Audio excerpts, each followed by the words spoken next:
Uh, my name is David Loera, and I'm gonna be interviewing coach, the assistant men's soccer coach, Sammy Castellanos. Um, my first question to you is, what is your role in this job?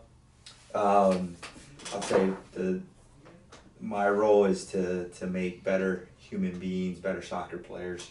Um, through the educational system here at NC State, but then also, having our guys be accountable on the soccer field, in the classroom, and bringing in guys that fit our mold, our philosophy. So recruiting is huge as well. Um, my second question would be, what major did you graduate with? I went to the University of South Florida, majored and graduated with a bachelor's degree in sociology. That's cool. What made you interested in this field? In sociology, Yeah. I always had a passion for coaching, so I thought sociology would help me understand better different cultures, different people, why they do things a certain way, how to interact with all those different cultures. Because if you look at a makeup of a college soccer team or any professional team, there's guys from all over the world that may not have the same language, and they have different cultural things that they do that they're used to, different types of food, different ways that they act, different religions and things like that. So I thought sociology would be a really good major for me to learn from, so I can deal with those types of players from different areas. And what steps did you take to get to where you are now? So, obviously being a player, I think that was the first step of actually getting into the sport when I was younger, and then getting to a certain level where colleges are recruiting you at a high level, and then from there just trying to gain a strong relationship with your coach and their assistants, to help you push on into something different. So that helped me, like after I graduated and left, had my playing career, I was able to come back on a visit, and the head coach offered me one of the assistant coaching jobs, at a really really high level. So those relationships that I had made, and trying to be a good student and a good player, and all that, helped me when I came back, to give me that opportunity to become a Division I level, assistant coach. Yeah. What do you find challenging in your job? I think the biggest challenge is just the social aspect of college, because we try our best to give a good environment in regards to you have the gear that you get, the gym that's here, the free food that you get. We're giving you such a good environment, but here when you're in practice or we have meetings and things like that, we give you that environment. But what the biggest struggle is what you're doing outside of it, where we don't have access into your lives, which we don't want to have that access. We want you to be out and be social with the general population of the school. But now it comes down to the individual on the decisions that they make outside of here, in regards to partying and drinking, doing drugs and things of that nature. We don't really have a say in that. We can always tell you, the effects of that and this, but at the end of the day, you're out there and about and figuring it out. So I think that kind of struggle of helping you guys out in that regard, I think is the hardest thing. What do you enjoy most about in your job? So now that I'm a little bit older, what I enjoy most is seeing players push on into their careers. For example, when I was working at the University of South Florida as an assistant coach, I was able to coach guys their 4 years and then see them become Major League Soccer players, and they're thriving in the league, and just seeing that success was very satisfying because I had a big impact in them at the most important part of their career before they took that big step. And the same thing, you see other guys going to different parts of business where, I have another graduate that became a soccer agent that has players in Major League Soccer. There's guys with really successful businesses, and just kind of seeing that how much of an impact the program had, and keeping them in line, and then now they're actually contributing back into society in a positive way. So I think that's the biggest satisfaction that I get with coaching you guys. Um, do you would you want to be challenged more in college or eventually move to a professional team? Um, I think with the experiences that I have, I was blessed to coach, in under a Major League Soccer academy, so seeing that pathway of players that are able to push on, become professionals, so I see myself as adapting to either. I think my dream and objective personally would to see if I can be a professional coach on a professional level. I think that is like my ultimate dream. Not to say that a college coaching job, would be off the table. I would love to be a head coach of a college, but I think my ultimate dream would be to be on a professional level, in Major League Soccer or anywhere in the world, not necessarily as the head coach, but just be on the staff and kind of feel how it is on that side of it, because I did feel it as a player and going to those stadiums and things like that. But on the coaching side, I want to see if I can really push myself and get to that level. Yeah. What's been the most successful accomplishment you've had in coaching as of right now? So like in the college world, I've gotten a few Big East Conference league titles. I think NCAA tournament, gotten to the Elite Eight, with some very good players. And what else would be, actually getting a chance to coach on an MLS level, in the academy with high level players, and seeing those guys kind of push on. I think that's an accomplishment for myself. And then another one is my licensing, getting to these higher levels where it's not too many people have these licenses anymore. So those are things that are accomplishments that makes me a little bit different from the rest. Did playing soccer as a young teen influence you to become a coach? Oh yeah, I think that was the biggest influence. You gain this passion as a kid that you want to play, and you watch games as a fan, and then as you get older, you mature into, well, why did this team play that way? And you start asking questions about the tactics, and then I think all of it's intertwined. Like you need some sort of basis of playing at any level, I think, to now become a coach, so that you feel that passion and you understand it. So that I think was huge, and the biggest thing that my playing career and seeing the other side of it, being a captain and understanding the concept of the team and different personalities and how does that come together, and all those things was kind of what prepared me to be a coach. Did you ever play as a professional athlete? Yes. So after I graduated, I was able to play in the first division in Honduras for 4 years. So I lived in Honduras for 4 years, and then during that time, I think I came back one fall and played professionally indoor.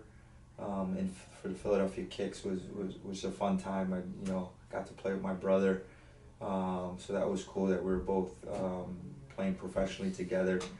And then from there, just got a few offers, but I got the offer to coach, and I took that offer and stopped playing because I was so passionate about getting involved in the game.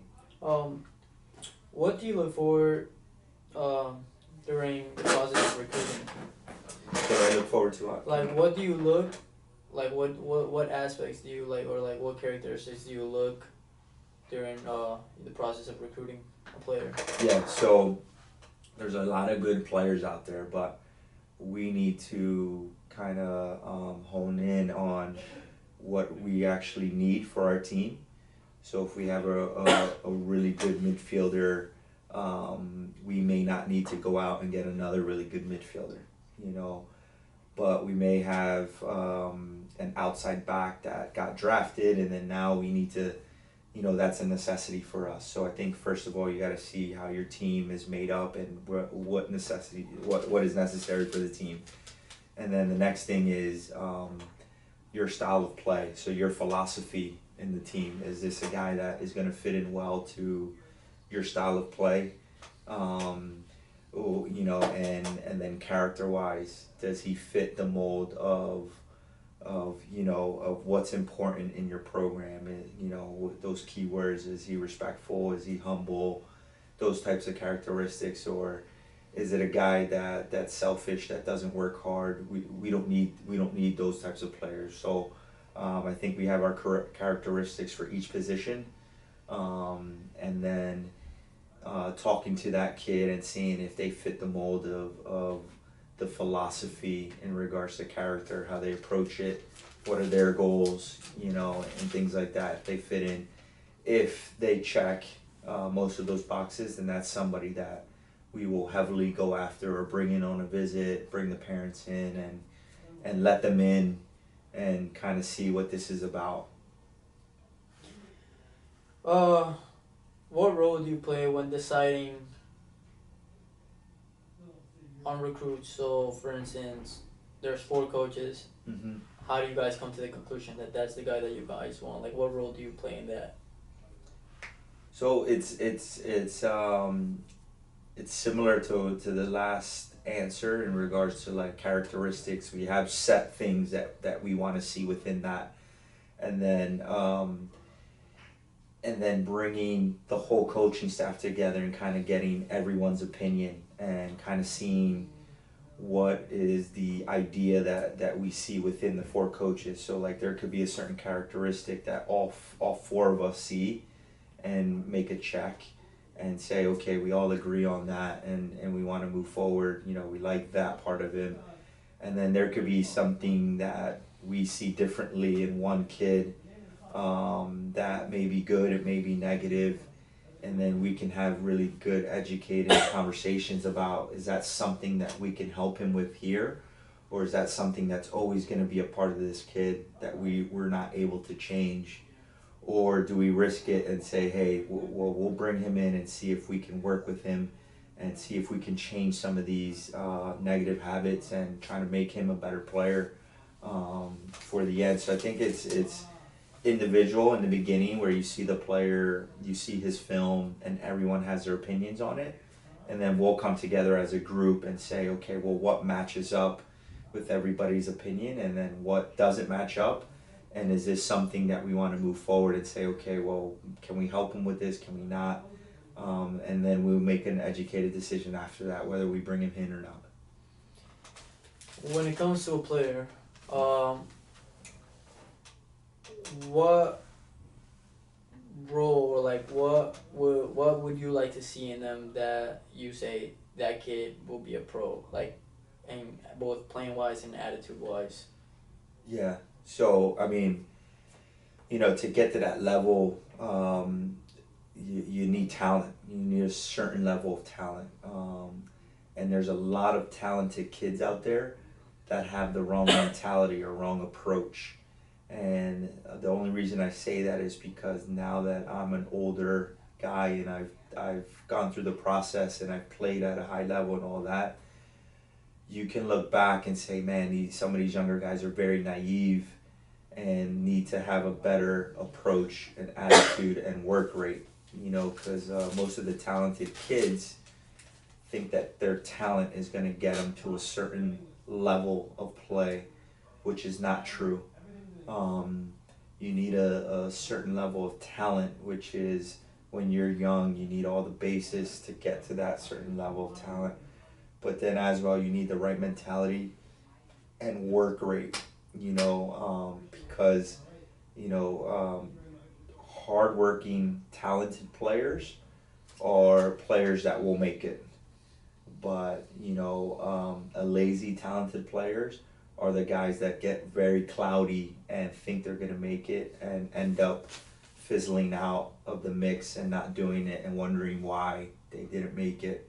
And then there's those other guys that just chip away and understand that they need to be on their best day every single day for them to make it. And I've noticed that some of those guys have had the longest careers that I know, that were very average players, but their mentality, their approach, their training habits were as good as anyone has I ever seen. And those guys have been in the league for 10, 11, 12 years. Those are the same guys that I've grown up with that you never thought would make it. Those are the guys that actually make it and play long. Now, do you think a student athlete should get paid based on performance? That's a tricky one, right? Because some would argue that you're getting paid through your education. So, for example, we're blessed to be in an ACC level, which now, if you go to any of these schools, NC State, Duke, North Carolina, those degrees have so much weight in the outside, world, and once you go into the real world and looking for jobs and things like that, they hold so much weight that you could argue like you're getting a free education at one of these schools that not anyone can just get into, but you're using the platform of athletics to get in there. Where if you were a regular student, there's no way that your grades can get you into these places. So first of all, you're blessed to have that, right?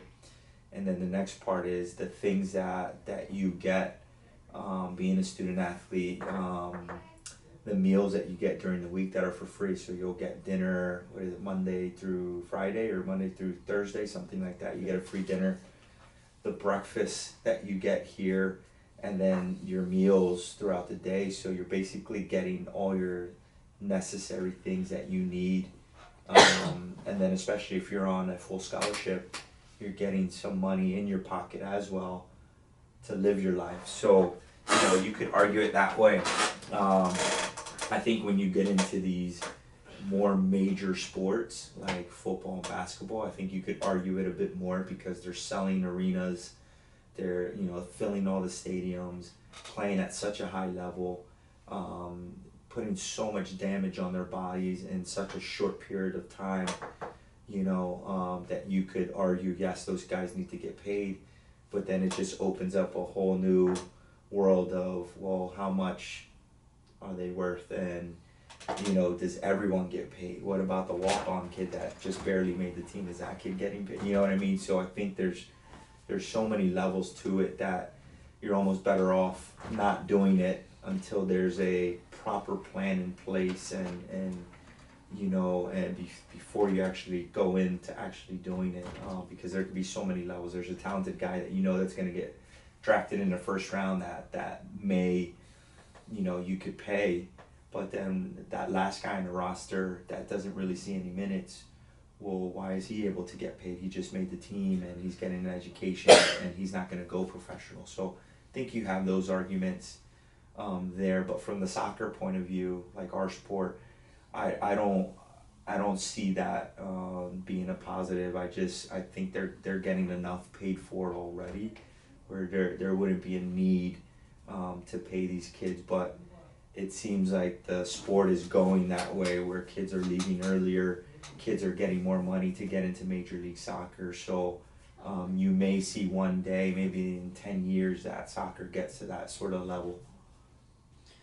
Have you ever experienced a player getting severe injury? Yes, plenty of times, plenty of times. Alright. Can this job get stressful? If so, what makes it stressful? Yeah, the job can get stressful because we're not only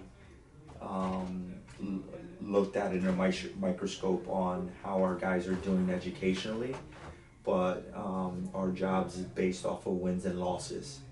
It's not just about giving you a good environment, but we need to be successful within that environment.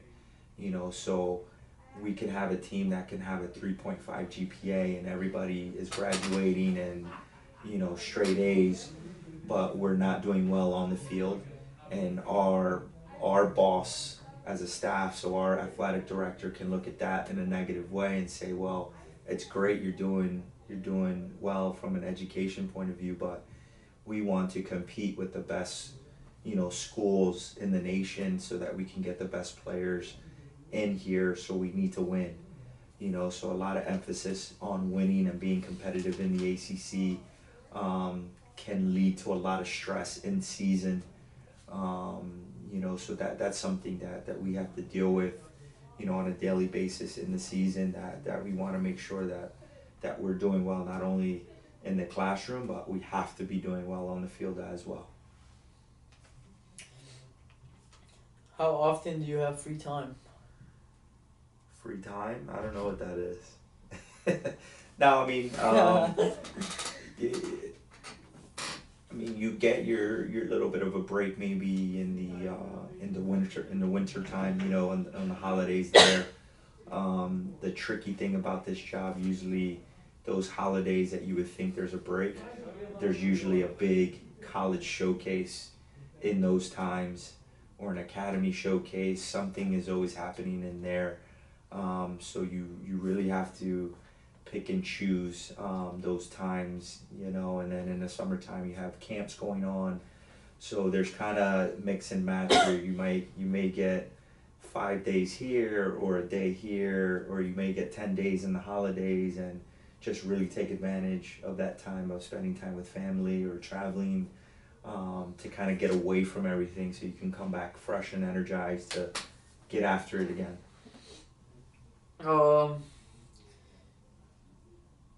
So would you consider this job to be like your work hours? Would it be basically based on what you want to do, or is it like, does this job require a certain amount of hours, let's say a day or a week, for you to It's there's no set hours, but if you think about it, like during the season, where like on a game day per se, where we'll do a walkthrough in the morning, and then we'll have a meal in the afternoon, and then we're preparing for the match that's at 7 o'clock on a Friday night, and we're in the office preparing, getting the video ready, and then the game happens, and then now all of a sudden after the game it's 9:30, 10 o'clock, and then making sure you guys recover and go in the gym and have a meal and get your milk, get your shakes, and make sure the recovery's there, which can now, you're talking about, that's a major day, where in the spring it can die down a little bit, where you just have training in the morning and you're in the afternoon, and then you can get out of here maybe around 4 o'clock, and spend some time with your family. So I think it just varies on what time of the year it is. Same thing like with recruiting, where we might have a game, and then you have to fly out the next day for 8 days to go to England or Africa, and then you come back and you need to go to another showcase in New York, and you come back, and then there's tons of hours going on, but then you may have that day where you don't have anything and you don't even need to come into the office. So I think it's just very different from a regular day job where it's 9 to 5, you clock in, you clock out. We'll have days where we're just going for 9-10 days straight, but then you may get a couple days where you're just relaxed and you can, we're kind of refreshed a little bit. What is your dream to accomplish during your time at NC State as of right? Like, I think it's layered, so our objective this first year was to come in and bring the best players possible to change the program, and I think we hit it right on the head where we had the number 9 recruiting class in the country in year 1, and then another goal was, can we push and make the NCAA tournament where we achieve those objectives. So now, in the next layer of it in year 2 is, okay, can we continue to bring in good players, which I think we are, and then now can we push deeper into the NCAA tournament, so I think the objective and end goal is, can we get to a college cup, always, but we need to be realistic on how long it will take us because we just took over this program, so that cannot be our objective from year 1, because we need to make sure that the team is in a good place, because there's guys that were brought in from the last coaches, there's guys that we brought in. We want to make sure that the locker room is in a good place, in a positive place where everyone gets along, and then I think we can start implementing a little bit more harder objectives for the team, and getting there to hopefully in year 3 or year 4 we're knocking on the door of a college cup. My last question. Yeah. Do you enjoy it? Oh, I love it. I mean, who doesn't enjoy doing what they love to do and did at a professional level in regards to playing and going out on the field every single day and coach guys that are of the same level, of the same caliber that you were when you were a player. I mean, it's a dream job, to do it, and it has its stresses, it has its pressures, it has its bad days and good days, but at the end of the day, if you enjoy coming in and doing this every single day the day I say, I gotta go work, that's when I know I'm not enjoying it. But I go in here knowing that I love what I do, I love being on the field, I love coming up with sessions, interacting with you guys and all that. So for me, this is a dream job. All right. All good? Thank you, Sam. All right. I want my thank you note. You'll get that.